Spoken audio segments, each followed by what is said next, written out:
It is past time we put America and Americans first. Joe Biden and his regime are shelling out benefits to illegal immigrants like Oprah Winfrey on her show. Everyone gets a vote. Everyone gets recognized, even if you're here illegally. In New York, aliens are receiving $53 million in free prepaid debit cards. In Denver, Colorado, aliens get 6 free months of housing. And now they want to hand them seats in Congress to buy their lifelong allegiance to the Democrat Party. Americans deserve to have their voices fully represented, not diluted by illegal aliens. I'm proud to be a co-sponsor of this legislation, and I urge my colleagues to vote in favor of this bill. Mr. Speaker, I yield back.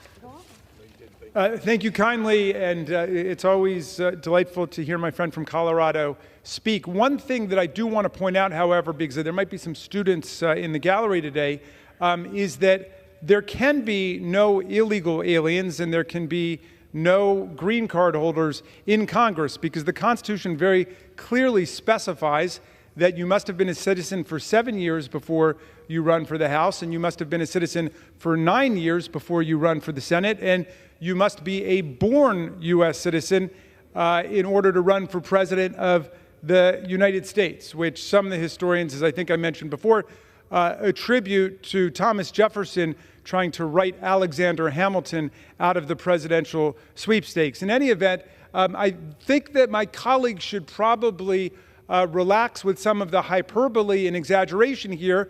After all we're saying is let's keep doing what we've done since 1790 in the country. This is the way that the census and the reapportionment have always been run in the United States of America, and what they're proposing is obviously a radical departure from what the Constitution ordains. Gentleman's recognized for 2 minutes. Thank you. I want to make reference to a couple other documents before I discuss the bill. First of all, our Pledge of Allegiance, which we say every day, we pledge allegiance to the Republic for which we stand, right? The flag and the Republic for which we stand. When Benjamin Franklin, after our Constitution was ratified, he talked about giving us a republic if we can keep it. And I think people should analyze those two little quotes and wonder why there were references to a republic in both of them. In any event, it kind of bugs me when people around here don't understand that.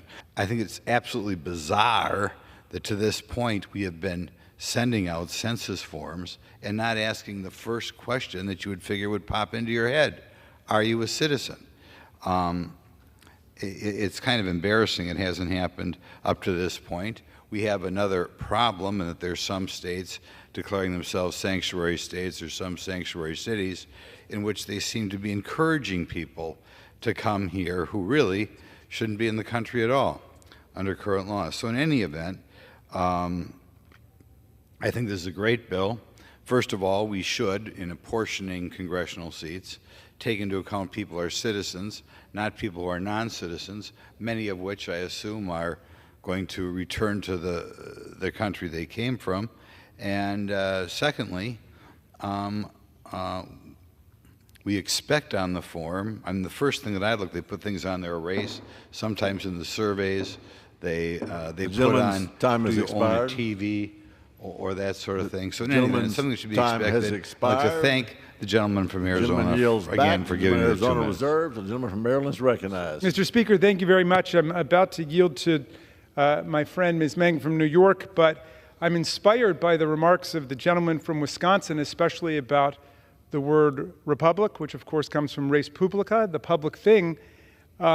He happened upon a subject that's of a lot of interest to me because I wrote a paper about it when I was in 6th grade, the Pledge of Allegiance.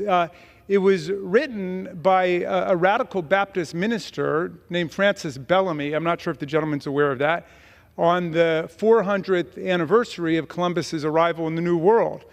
And Reverend Bellamy, who was an abolitionist in Vermont, was concerned about the continuing salute of the Confederate battle flag in the southern states. And so he wanted to write a flag salute that would be unifying for the Union. And he wrote, "I pledge allegiance to my flag of the United States of America and to the republic for which it stands, one nation with liberty and justice for all." And you notice what is not in there. He did not have under God. That was added in 1954 by Congress, several weeks after the Supreme Court's decision in Brown versus Board of Education. But in any event, I'm not quite sure what the relevance is of the gentleman's invocation of the Republic or of Ben Franklin and the famous vignette about him saying, if you can keep it. Ben Franklin was, of course, a big supporter of immigration to the country, although he did display an anti-German bias in some of his writings. But I'll tell you a little story about Ben Franklin that might be of relevance to what the gentleman's talking about.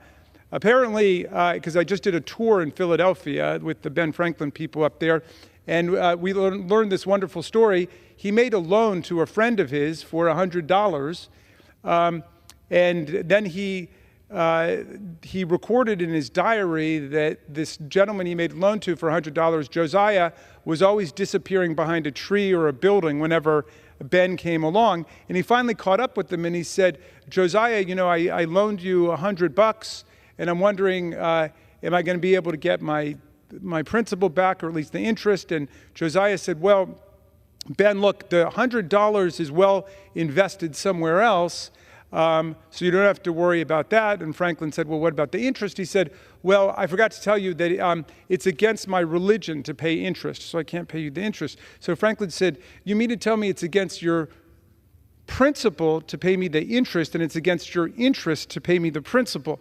And Josiah said, well, that's right. So Franklin said, well, I can see I'm not going to get either. Well, look, here our principles and our interests converge very much.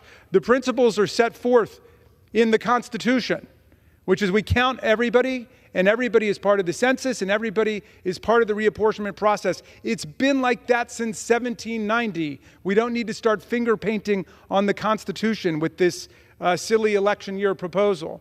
But it's also in our interests because, as my colleagues have said, this is a land that is built on immigration, except for the Native Americans who are already here and the people who were brought over as slaves. All of us are the descendants of immigrants to this country. Tom Paine said when he got to America in 1774, 2 years before the Revolution, he said, this land, if it lives up to its principles, will become an asylum to humanity. Not an insane asylum, mind you. An asylum to humanity, a place of refuge for people seeking freedom from religious, political, and economic oppression. That's who we are. And every day I have in my office people from the hotel industry, people from the construction industry, people from the restaurant industry saying, we've got huge labor shortages. We need people in America. So I'm for a whole lot more lawful immigration to America, less unlawful immigration in America, like the deal that was worked out in the Senate that was rejected by the Republicans, and a lot less demagoguery about who we are as a country, because the census and reapportionment provisions in the 14th Amendment tell it all.